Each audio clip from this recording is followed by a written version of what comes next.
CBI विरोध रे CBI मामला भुवनेश्वर सीबीआई नारे मामला रुजु कला दिल्ली सीबीआई सुंदरगढ़ एमसीएल रे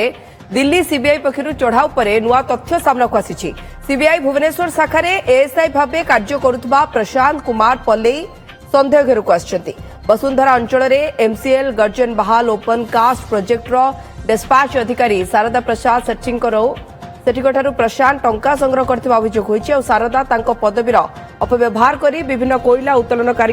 बेआईन आर्थिक लाभ संग्रह करथिबा जणा पड़छि। शारदा को सीबीआई समेत अन्य तदंतकारी संस्था ठारू रक्षा करबा लागि प्रशांत टंका नेउथबा अभियोग होईछि। से आधार सीबीआई रो एएसआई प्रशांत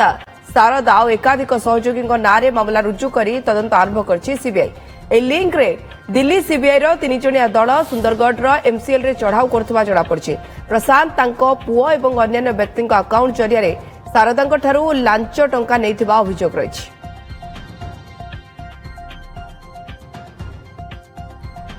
अधिक सूचना पे हम सहित जोड़ी होछन्ते हम सेना रिपोर्टर चंदन पाइकराय। चंदन, अनेक समय दाबी हुए जे पुलिस तदंत नुहे सीबीआई तदंत हेउ किंतु सीबीआई रो अधिकारी नारे भी एबे दिल्ली सीबीआई पुणी तदंत करिया जाउछि काहेकि ये बाबू जनक काले खूब पैसा खाइछन्ती बोली अभियोग लागुछि। राजश्री से समान कथा जे लोकंकर जेतेबेले सबुठु बड़ भरोसा काहाकू देखा जाए कौन तदंतकारी एजेंसी को से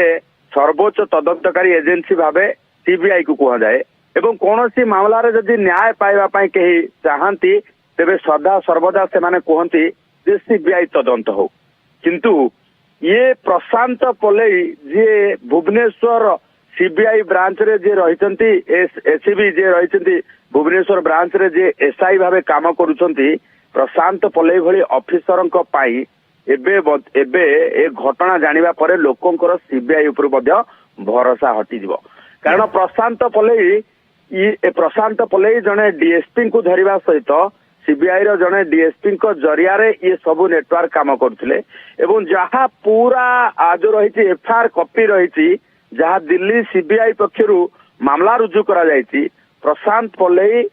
वर्ष धरी एई भली भाबे एमसीएल थारो आरंभ करी कि विभिन्न ट्रांसपोर्ट संस्था एवं अन्य कंपनी मानक ठारू एई भली भाबे अर्थ शोषण करुथिले निज पुओ निज स्त्री एवं निजर आखपाख जो माने चिन्हा परिचित से अकाउंट जरिया टंका आणुथिले एवं तांकु शारदा जेतेबेले सहयोग करथिले शारदा जे जो रहिसंती एमसीएल रो सेटलमेंट ऑफिसर भाबे रहिथिले एवं सीए मध्य ये पूरा कार्पेटदार भाबे काम करथिले पल्लईकर एवं एपरिकी एमसीएल रो उपरिस्थ अधिकारी को पल्लई धमक चमक दउथिले जदि कोनोसी काम होउ नथिला शारदांकर सेतेबेले पल्लई ही धमक चमक दउथिले आ चिंता करंतु जने सीबीआई ऑफिसर धमक देबे जे ट्रैप केस रे अरेस्ट कर दिया जिवो एवं आपण को मनी लॉन्ड्रिंग केस रे अरेस्ट कर दिया जिवो आपणकर डीए केस अछि अर्थात आय बहिभूत संपत्ति नै कि मामला रुजु कर दिया जिवो एपरिकी मध्य एमसीएल रे पूर्वरु एई भली भाबे जणे ऑफिसर को फसेई छंती तांको नारे मामला रुजु करिबा सहित तांको अरेस्ट मध्य सीबीआई करिछि सेई भय रे एमसीएल रो जो माने ऑफिसर रहंती जो माने कर्मकर्ता रहंती पार्टी खोलंती नहीं कारण सीबीआई रो भय सीबीआई छाट बाजिले अखा अखा लोक मध्य हालत खराब हो जाइछि तेणु एभली स्थिति रे पल्लई भली ऑफिसर एई सीबीआई रे रही कि गोटे खोलपा भितर रही कि गोटे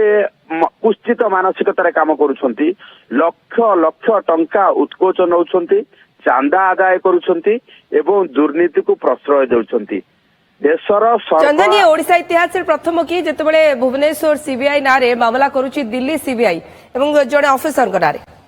देखो ये ओडिशा इतिहास रे प्रथम कहि परिबा जे सीबीआई मामला रुजु करछि सीबीआई नारे किंतु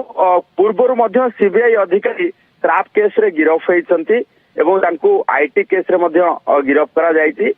किंतु प्रथम थर पाई दिल्ली सीबीआई भुवनेश्वर सीबीआई नारे मामला रुजु करिछि एवं जणे एएसआई होउछंती अक्यूज जे सीबीआई रे काम करूछंती ये प्रथम थर पाई देखा जायछि एवं ए नै कि वर्तमान बरहमपुर भुवनेश्वर एवं राउरकेला रे अर्थात सुंदरगढ़ रे वर्तमान रेड करा जायछि रेड करा जिबा सहित बहु गुरुत्वपूर्ण कागज पत्र जबत ଦେଖାଯାଉ ଚନ୍ଦନ କରାଯାଇଛି। ଏଏସ୍ଆଇ ସ୍ତରରେ ହିଁ ସୀମିତ ଥିଲା ନା ଉପରକୁ ବି ବଢିଥିଲା ତାହା ମଧ୍ୟ ଇଏ ତନାଘନାରୁ ତଦନ୍ତରୁ ଜଣାପଡିବ। ବହୁତ ବହୁତ ଧନ୍ୟବାଦ ଚନ୍ଦନ ଆପଣଙ୍କ ତମାମ ସୂଚନା ପାଇଁ। ଆମ ସିନିୟର ରିପୋର୍ଟର ଚନ୍ଦନ ପାଇକ ରାୟ ଆମ ସହିତ ଅଧିକ ଆଲୋଚନା କରୁଥିଲେ ଯେ ସିବିଆଇ ନାଁରେ ମାମଲା କେମିତି ରୁଜୁ କରିଛି ସିବିଆଇ ଆଉ କାହିଁକି ସେଥିରେ ସମ୍ପୃକ୍ତ କିଏ।